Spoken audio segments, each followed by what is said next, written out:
Appreciate you clicking on this review. I just got done watching If. And with If standing for Imaginary Friends, the latest movie directed by John Krasinski, we follow a young girl who one day discovers she can see lost imaginary friends. From here, she'll be put on a path to try and reassign these imaginary friends to new kids to hopefully give them purpose in life. And that's all pretty much it. I give any spoilers to you guys. This will be a spoiler-free review. Let's just get it out of the way. Who remembers Foster's Home for Imaginary Friends, okay? That show was kind of my jam as a kid. It's one of those cartoons that isn't very well talked about, but gave us the wonderful cheese. TV! Television tastes funny.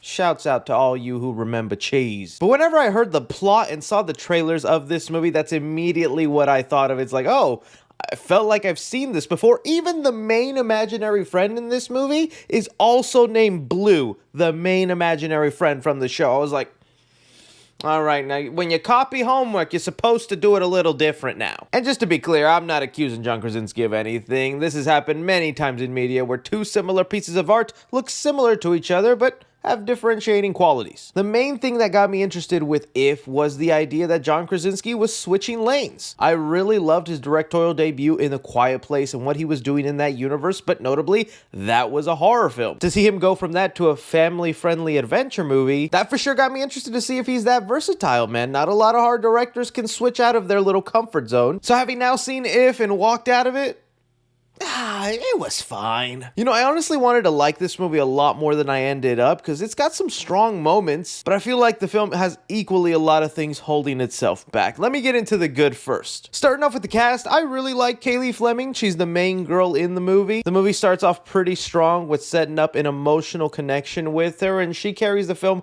very well on her shoulders all throughout. It's no secret to say Ryan Reynolds is also super enjoyable in this movie. He's just got his comedic timing down. It's all the little subtle lines that Ryan Reynolds randomly says that'll always have me laughing the most. In certain times in this film, I was caught in the wonder and magic of imaginary friends. I don't think I ever really had one growing up because your boy had too many real friends.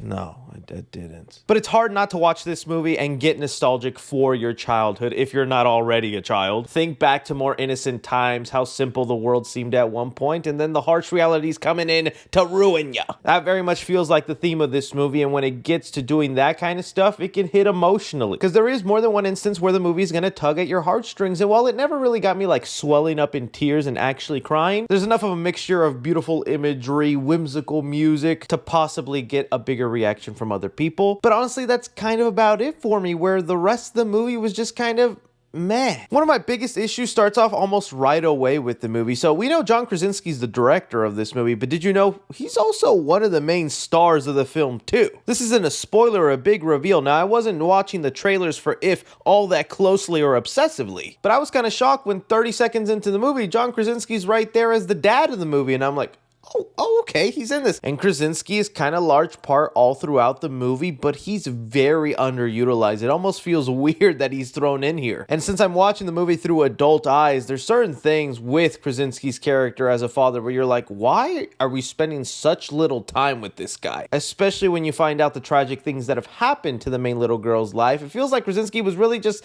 sidelined. And it sucks because there's an emotional thing that's supposed to happen towards the end of the movie, and it felt like it would have hit a lot more if, you know, we actually saw this father-daughter connection be more of a priority in the movie. When we get onto the imaginary friends, I also feel like that aspect of the movie was super underutilized. You have like a stacked cast of really great star-studded people. It was hard to memorize from the trailers which each actor was, but I like playing the game throughout the movie of like, okay, I hear that voice.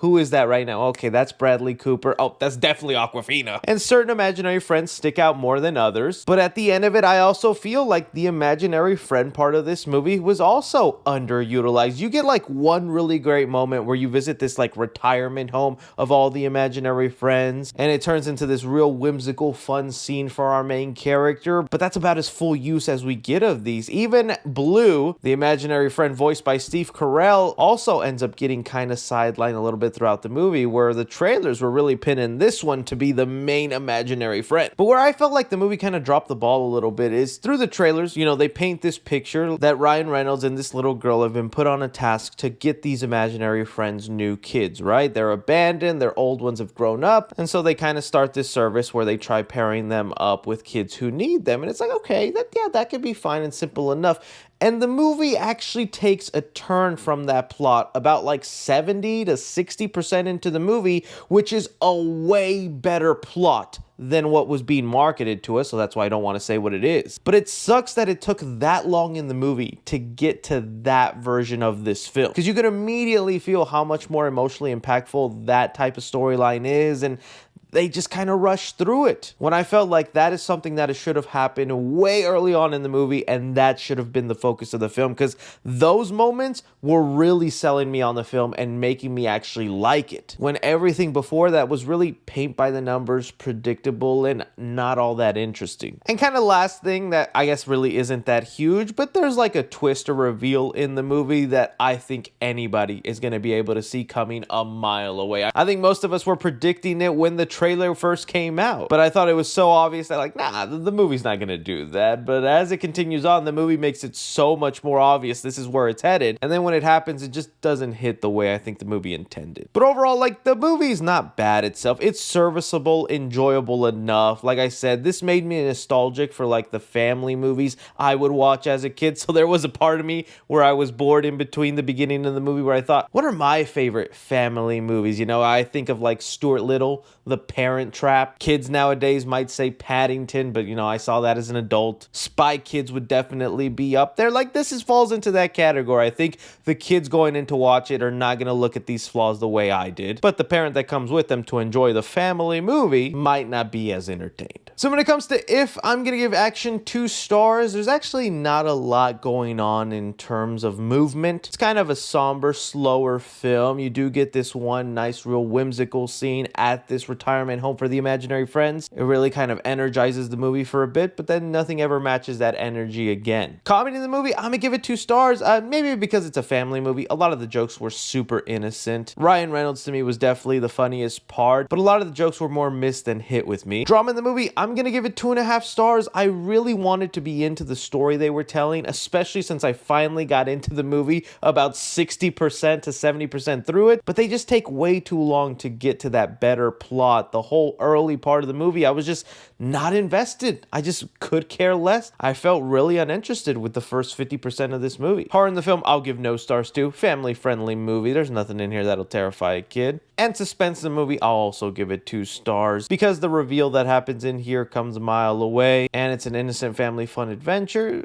There's not really much time that you're like, oh no, what's gonna happen? Casual moviegoers, I'm gonna give this a B+. They'll probably be the ones to most enjoy this movie. Cinephiles, I'm gonna give it a C+, and critically, I'm going to give it a C-. I think, yeah, if you were interested in If and the trailer seemed really appealing, you'll probably get enough of enjoyment going to see it in theaters. But if you were iffy on If, I recommend to wait and rent it at home. That'll do, Donkey. That'll do. Again, that's just my opinion on the movie, guys. Maybe I just don't have a heart this week because I was seeing so many people come out loving this, saying it's a real emotional, impactful film, and it just didn't resonate with me like that. Like I said, I wanted to like this movie more than I ended up. Don't forget to like, subscribe, follow me on Twitter at 3C Films or on TikTok at 3C Films. But as always, I'm Chris. Take care.